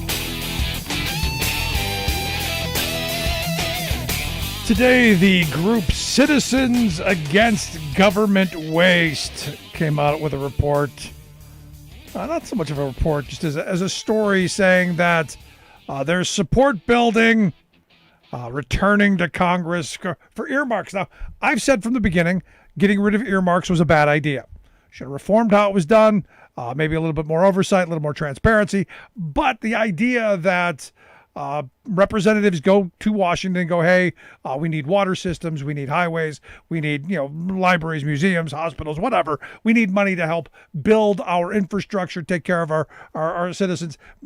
Bringing something back to the district is a good thing. It's how we build things, how we create jobs, good stuff. They don't seem so thrilled, but they pointed out it's almost going to be bipartisan because a lot of people are asking for it, and also have gone after and attacked Bob Ney, our next guest, on him abusing earmarks along with Randy Duke Cunningham, and here to share some thoughts on the return of earmarks and the possibility that, well, did he in fact abuse the earmarks? I've asked our good friend, former Ohio Congressman and political analyst Bob Ney to come back. Bob, thanks for taking time for us. Oh, thank you, Rick. So I was surprised to see you named in this, and again, tied to Jack Abramoff. Did you ever do any earmarks for Abramoff? No, I am the only person in U.S. history where Abramoff asked me to consider an amendment to a bill, not an earmark, an amendment to a bill. I told him I would take a look at it. I'd have to see. I didn't want the bill ruined. Never laid it on the table, never laid a draft down. That was all verified, and they went after me for that. And that was not an earmark. That was in a piece of legislation. He wanted some language we never did. I read these, and I just love how they, and it's, honestly, this is way up above me, but how they were just putting there. Well, Randy Duke Cunningham, he did some earmarks, that's true. He got the watches or cars or whatever he got. But they just like to throw things out there. Well, Jack Abramoff Bob Ney did the earmarks for him. Well, no, I didn't. And as far as the whole issue itself, there was more bipartisan activity when we had earmarks, number one, than when we didn't. Number two, do you want, as a citizen in, wherever, Pennsylvania, Ohio, any state, any little burb, do you want some unelected person that doesn't even know where the city is or anything about it sitting in D.C. saying, well, I think I'll give Carlisle, Pennsylvania that needed appropriation? You want your legislators who go back home and talk to your citizens and council people and township trustees and mayors, et cetera, and governors, you want them to be able to do it. Yep. Now, I am 100% in favor of put your name to it. Here's who did the earmark. They did it. Their name's on it. And then if there's any, bad things that happen, you've got their name on it. Absolutely. No, it's one of those things where, I've been saying for the longest time, if you're not, getting something out of it to bring back to your community, the obvious answer is no, we're not going to do anything. And it would make this infrastructure bill so much easier to get through if everyone said, hey, look, we've got things we need. Let's put this in there. Let's divvy up the funds. Let's make sure things get done. Because, hey, that's how we move forward as a country. That's how we've invested in all the things we've done over the years. And this is, Citizens Against Government Waste, and so they'll pick out these things, of requests again that are vetted. Most of these are vetted. They're vetted through local officials, citizens, development districts, et cetera. So they always bring these up, and fine. If there's been some bad things done in relationship to earmarks, fine. Punish the people that did it. Put people's names on it for from here on out, and then we know exactly who did what and why they did it. I see no problem with it. I think it will help the citizens, and I do think it helps the system. All I know is when we had them, we got along a lot better. The R's and the D's. I absolutely agree. It's like that whole how do you herd cats? Right. you gotta have the pile of food there. This is how you herd politicians. Give them the things that they need to go home, have their ribbon cutting ceremonies, get the pats on the back. Look what I brought home. All that stuff. I'm not against it. All right. Let's move on. Congress has passed a $2.1 billion capital security bill. I guess the Senate passed it. It's going to Biden.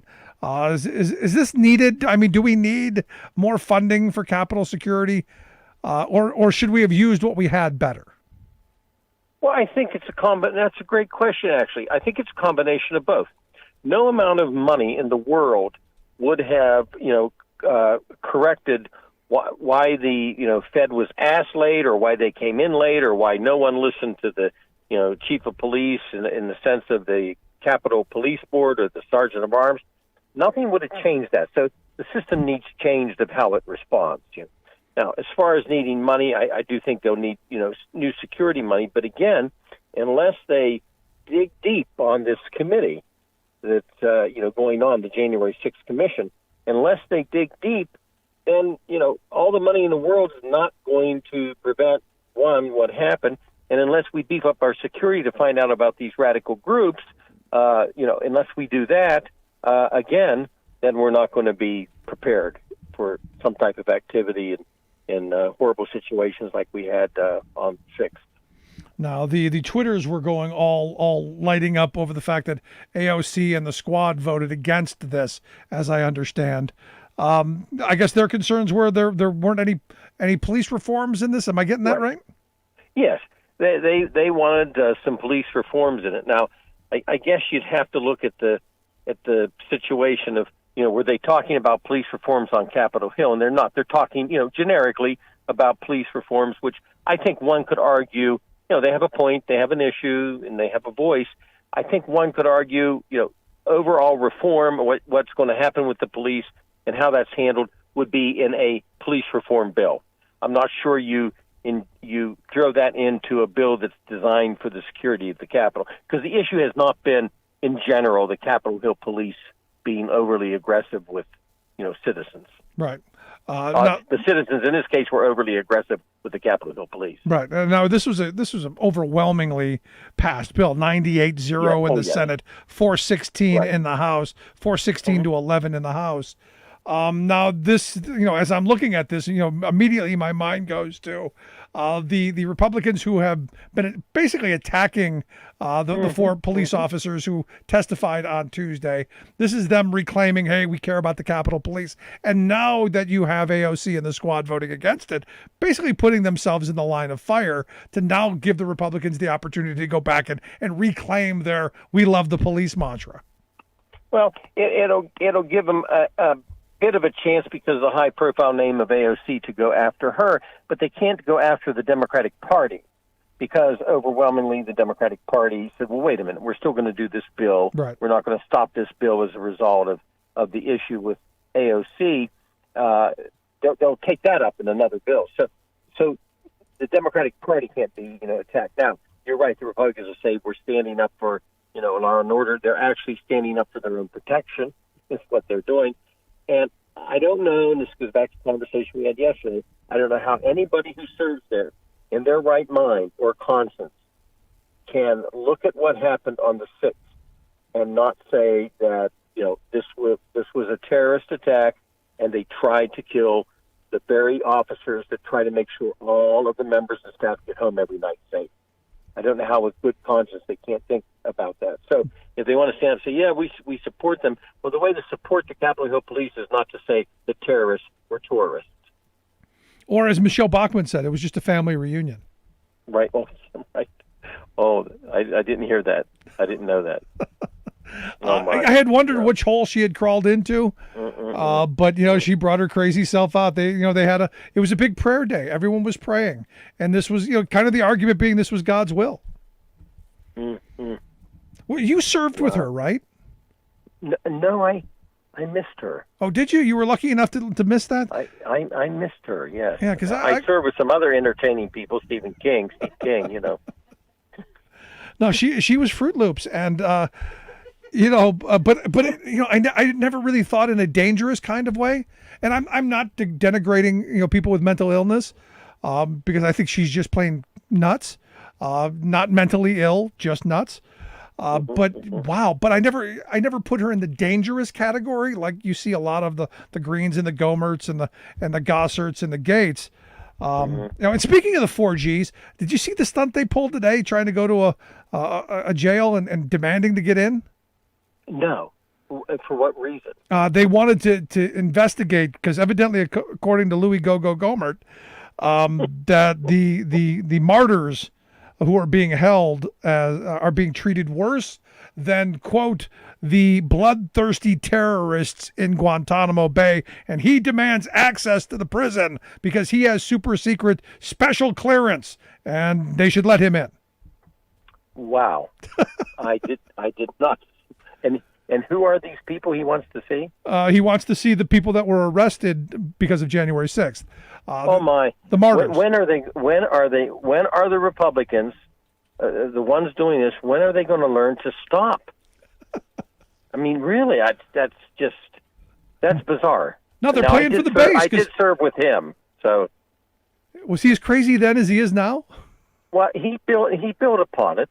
Like anything, a fine wine ages, and gets finer. He got crazier. Yeah, he started out unbalanced, but to do what he's done today that's ridiculous. No, I mean, the four of them, they had a whole stunt. They brought cameras. They were outraged. They're trying to raise money off of it because they wanted to go in and inspect the jails. Now, you were a member of Congress for years.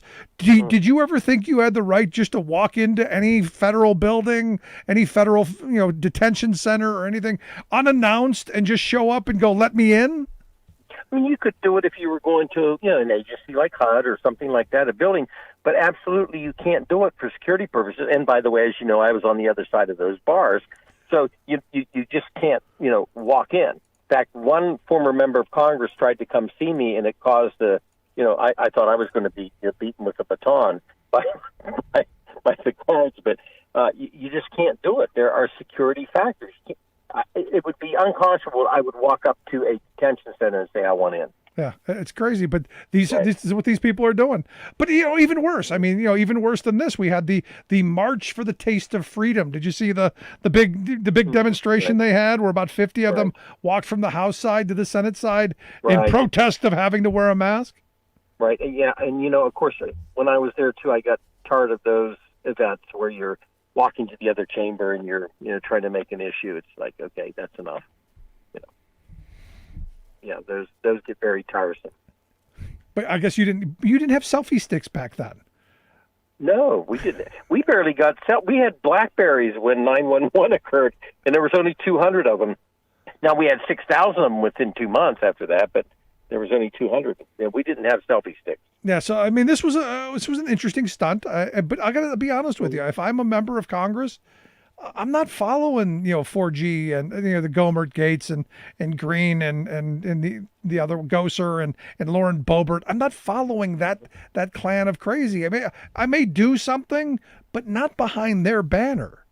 Well, if I'm Republican and I'm going to argue that Donald Trump had nothing to do with them storming the Capitol, okay, if that's going to be my argument, I still need to argue that the people that stormed the Capitol were not good. They were not good people. I mean, if you're going to try to defend Trump, why would you turn around and say, but they were tourists. They were taking pictures. Why would you want to mix those two issues? Yeah, I don't get it. I don't get it at all. It's a very strange day. And the mask thing is crazy. And I like what Tim Ryan, the congressman from Ohio and the candidate for Senate in Ohio. And I got to tell you, I hope your state of Ohio comes to its senses and votes for this guy, because I like him a lot. But, he came out and he said, look, I hate wearing this damn mask. And I do too. Hate wearing it. Hate it. But you do it out of respect for others. You do it to protect others and yourself too a little bit. But as a sign of respect for others, I think that's a big part of this. And I guess the Republicans have shown they don't care about anybody but themselves. And even then, they don't care about themselves. I really hate this has become a blue state, red state deal. I mean, I know Republicans that wear masks, but in general, it's like, if you wear the mask, then you're pro-Biden. I don't understand. This is an individual thing for the good of the whole that you wear these. I mean, I think that the CDC made a horrible mistake in saying, well, let's do the volunteer plan, the honesty plan. If you've been vaccinated, all of a sudden every mask went off. I think we just needed to give it more time, and then vaccinations, and we would be in better shape today. Yeah. No, but here again, you look at this, what's going on in the House, where the House doctor, I guess there's a doctor for Congress. They've said, look, in the House, you guys got to start wearing these masks on the floor. Because so many Republicans are not vaccinated. And as the story that I understand, and maybe you know more than I do, on the Senate side, the people who are probably more at risk and closer to getting sick and dying than those in the House, they've all been vaccinated. So it's a different environment. It is, and it's like this defiance thing in the House. And here's another thing too. Why do you? Let's look at this politically for a second. If we don't want to look at concern and courtesy for people, Rick, let's look at it politically. Why would you want to be a member of Congress who are out, around their constituents, and you're going to be accused of of giving COVID to your constituents. That's really not a good campaign ad. Congressman so-and-so gave COVID to grandma. I really don't think that's a good campaign ad. Yeah. Yeah, vote for me. I'm a super spreader. Right, exactly. Yeah, but here's the weird thing. I can see the Boberts and the Gates and the Greens and all of them going, yeah, that's what we want. I can see that. It's crazy times we live in. That's terrible. But Bob, as always, I appreciate the time, the insight. Always good stuff. Thank you, Rick. Our good friend Bob Ney. And seriously, I mean, I look at this and it's really just kind of craziness. The fact that you have these folks who, and I know it sounds like we're beating a dead horse over here, but at the end of the day, wow, the level of entitlement, the level of selfishness. And look, I hate wearing those masks as much as anybody. Always have. From the beginning, always hated it. But there's a level of, and I guess, maybe it was my mother taught me right. Maybe I was raised right. Maybe, I don't know. I'm still the guy who opens doors for people. Maybe we're not that society anymore. I don't know. But wow. You got to wonder on a certain level. These, as I started off today talking about, these are the people that have been elected to lead us. These are the people who are supposed to solve the problems of our day. These are the people who we empower to do our work, and yet all they seem hell-bent on is scoring cheap political points and making things worse. This is where, I go, I reach across the aisle and say, hey, take your party back to some bit of sanity. Come on over to the sane side a little bit. Not all the way. You don't have to come all the way. Just a little bit. I mean, does anybody seriously think that Gates and Green and Gomert and Gosser should have gotten into a prison? Just waltzed right in? Do you think that should have been able to happen unannounced? Do you really think that's no, that's not how the real world works. And they knew it. It was a political stunt to enrage their base and raise money. This is all a big ripoff. Now, do I believe their hatred of wearing masks is real? Yeah. Do I think they care about you or anybody else? No. This is the party of hooray for me and the heck with everybody else. The one who dies with the most toys wins. That's that party. Greed is good. This is them. And this is what this is manifested into. This kind of extreme childishness. Does it get any better? I don't know. Hope so. I keep hoping the GOP finds sanity, but every time I turn around, there's another story of another one of them doing something crazy. Is that our news media only picking out the insanity because it sells? Some. I guarantee there's some of that. But there's so much of it. How can you not? There's so much crazy out there. And again, like I said a moment ago, I'm not putting down people with true mental illness. These people don't have mental illness. They're just nuts. Sadly, Arkansas, the children's hospital there has reported a record number of children in the state with COVID-19.